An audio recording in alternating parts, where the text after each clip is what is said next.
جناب مفتی صاحب اور ان کے گروپ کے راسمی نظام امام حکیم الرات السلام علیکم ورحمۃ اللہ سوال آ رہی بس ایک بہت ہی سیدھا سادہ مسلمان، ایک بہت دور دراز ایک پاکستان کے کونے میں میں نے کام کھولی اور جب وائس سنبھالا تو آپ سنیے کہ فطری طور پہ میں کرتا، یعنی مجھے یہ نہیں یاد کہ میں کب آزادی سے متاثر ہوا آزادی کی طرف راغب ہو گیا، بس میں وائس سنبھالا تو مجھے ایسا لگتا تھا کہ میں آزادی کو پسند کرنے والا ہوں، اور اللہ نے ایسے بندوبست کیے کہ 15 کلاس سے لے کے ابھی تک مجھے اچھے اساتذہ ملتے رہے۔ 15 کلاس میں میرے ایک استاد تھے، یہ اس نے درخواست ہے کہ وہ ٹیچر بھی تھے اور ساتھ بہت اچھے پرسنلیسٹ تھے، آپ یوسف صاحب رحمۃ اللہ۔ یہاں سے میرے سفر کا آغاز ہو گیا۔ پھر میں نے جو مشق سے جو صلاحیتیں کچھ اس طرح کی حاصل ہو گئی، میں نے قرآن شریف کا پہلا سپارہ اپنے طور پہ اپنی صلاحیت کے مطابق لکھا اور وہ میں نے اساتذہ کو دکھایا، لوگوں کو دکھایا، اس سے میری بڑی حوصلہ افزائی ہوئی اور سب نے کہا کہ یہ تو بالکل کافی جیسا لکھا ہوا ہے، اس میں کوئی وہ کمی نہیں ہے، حوصلہ افزائی ہو گئی۔ پھر حضرت سید نبی صاحب کا میں نے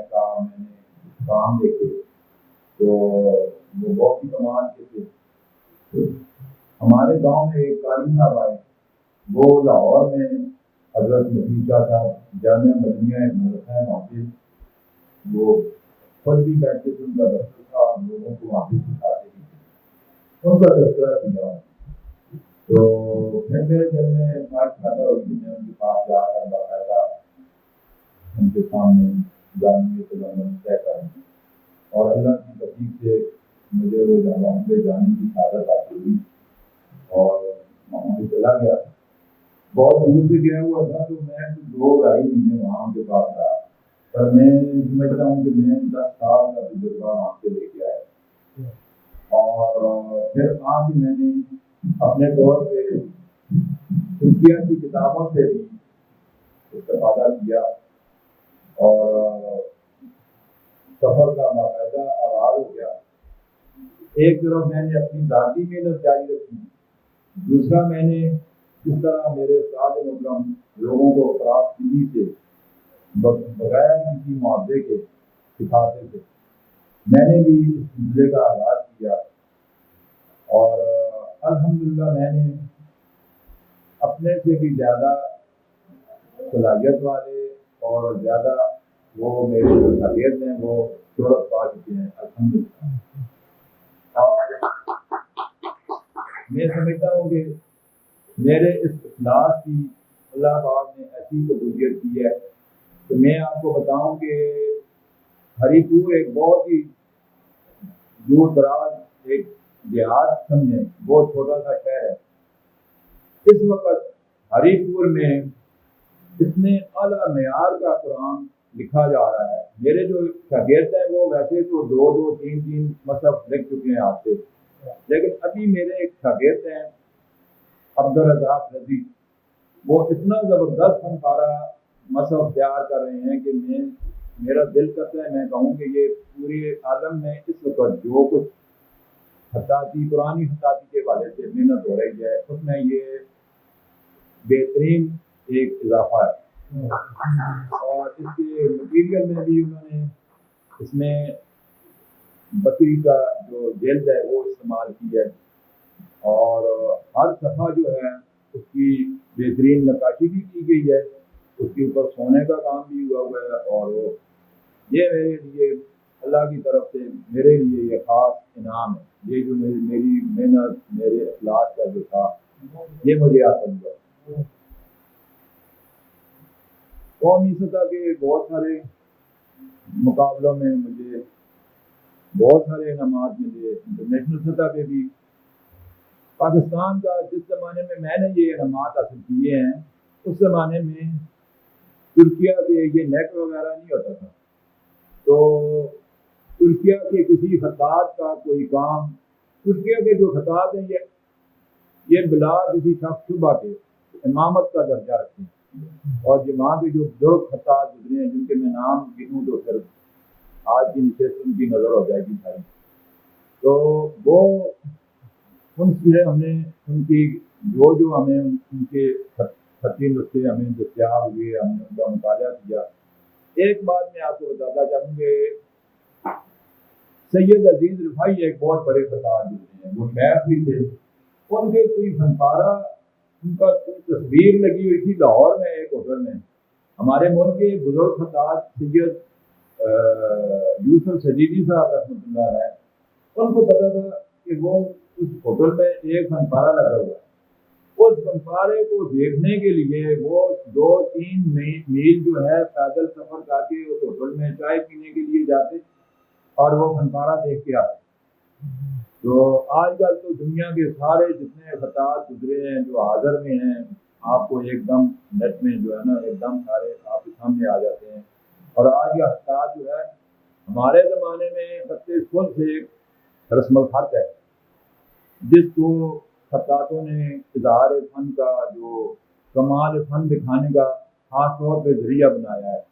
تو آدمی جب پورا ہو جاتا تھا تو تب بھی اس کو لکھنا آتا تھا۔ تو ابھی وہ نوجوان خطاط جو ہے یہ اس کو جو اس نیٹ نے اس کو عام کر دیا ہے تو بہت جلدی بڑا خطاط بن جاتا ہے،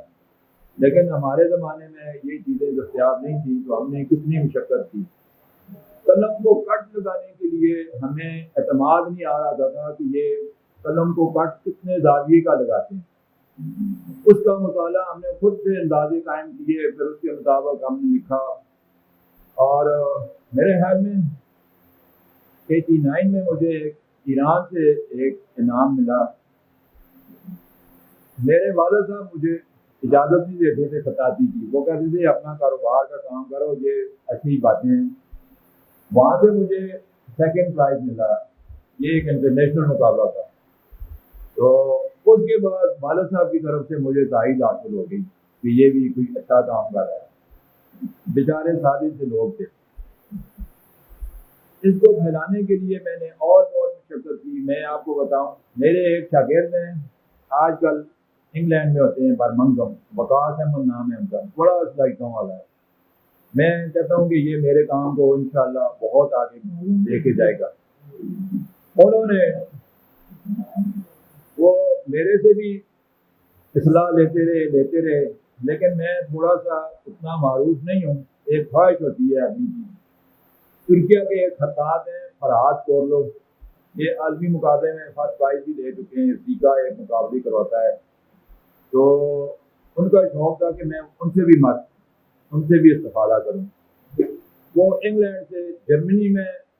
فرحات کورلو کی وہ ہوتی تھی ایک ورک شاپ، تو وہاں پہ سفر کرتا تھا، ترکیہ ان کے پاس آیا جہاں بھی وہ جاتے۔ اس کے بعد وہ کہتا ہے جی استاد جی، پہلے اس نے مجھ سے اجازت لی تھی کہ میں ان کے پاس جانا چاہتا ہوں، لیکن بعد میں پھر اس نے کہا جی استاد جی اب میں کسی کے پاس نہیں جاؤں گا، جس طرح آپ ہمیں سکھاتے ہیں، جو کچھ آپ کو آتا ہے وہ جس طرح آپ ہمیں منتقل کرتے ہیں، اس طرح کی کشادہ دلی میں نے کسی اور جگہ نہیں دیکھی۔ یہ اللہ کی طرف سے میرے لیے یہ قبولیت کی ایک خاص بات ہے۔ جو کوئی مجھ سے پوچھتا تھا تمہیں زندگی میں تمہیں کیا کام ملے تو تم سمجھو کہ تمہارے فن کا تم کو فن کی معراج مل گئی، تو میں ایک خواہش کرتا تھا کہ میری کوئی فنکارہ مسجد نبوی شریف میں لاتے، تو یہ ایک میری خواہش تھی۔ میں تو حیران ہوں کہ اللہ پاک اتنے قریب سے سنتے ہیں۔ مدینہ شریف کی جو مسجد نبوی شریف کے جو ہوتا ہے وہ کرتے ہیں مینٹیننس کا ادارہ، اس میں ایک صاحب تھے، ان کے دل میں پتہ نہیں کیسے خیال آیا، اس میں ورکر ہیں، انہوں نے کہا کہ یہ جو نوازیہ شریف کے اوپر یہ پلیٹ لگی ہوئی ہوتی ہے گول دائرے میں، اس کے اوپر لکھا ہوا ہوتا ہے ہونا السلام علی رسول اللہ صلی اللہ علیہ وسلم، ہونا السلام علی ابی بکر رضی اللہ عنہ، اس طرح یہ 3 پلیٹیں ہیں۔ تو انہوں نے یہ تھوڑی سی کسی عمومی خطاب کی لکھی ہوئی تھی۔ انہوں نے ڈائریکٹر سے پوچھا کہ اگر ہم یہ پلیٹیں ذرا خوبصورت کر کے بنا کے لے کے آئیں تو آپ لگا دیں گے؟ انہوں نے کہا جی یہ آپ بنا کے لے کے آئیں، ہمیں اچھی لگی تو پھر حتمی منظوری مدینہ کے گورنر دیتے ہیں تو ان کے پاس لے جائیں۔ تو پھر وہ پاکستان آئے، انہوں نے مجھ سے رابطہ کیا، میرے ذمہ یہ کام لگایا، میں نے وہ کر کے دیا، وہ لے کے گئے الحمدللہ۔ اور پھر مجھے وہ اللہ نے دکھانے کے لیے بھی شاہ عبداللہ نے ایک پروگرام کیا تھا، اس میں مجھے بھی بلایا گیا تھا، وہاں پہ میں گیا اور دیکھ کے بھی آیا۔ جتنی کسی آرٹسٹ کی کوئی خواہش ہوتی، میرے خیال میں یہ ساری خواہشیں دنیاوی لحاظ سے، میرے ایک کلیکٹر تھے جمیل شاہ صاحب، وہ کسی آرٹسٹ کے لیے کہ اس کا کوئی ادبارہ دنیاوی لحاظ سے برٹش میوزیم میں لگ جائے تو وہ بڑی ایک بات ہے۔ میں نے اس کے لیے کوئی کوشش نہیں کی، وہ ایسے مفت میں بھی لگ جائے تو اعزاز کی بات ہے، اور میرا ادبارہ الحمدللہ ان کے ذریعے وہاں پر انہوں نے خرید کے برٹش میوزیم میں لگایا۔ اور ابھی تک میں الحمدللہ اس فن کو آگے منتقل کرنے میں بہت خراب دلی سے محنت کر رہا ہوں۔ عزیر خان بھی الحمدللہ میرے ابتدائی شاگردوں میں ہیں، لیکن رستے میں پھر بعد بھی گئے۔ تو بہت شکریہ آپ سب کا، آپ نے مجھے یہاں آنے کی دعوت دی، آپ سے مل کے بہت خوشی ہوئی، آپ سے باتیں کر کے بہت خوشی ہوئی۔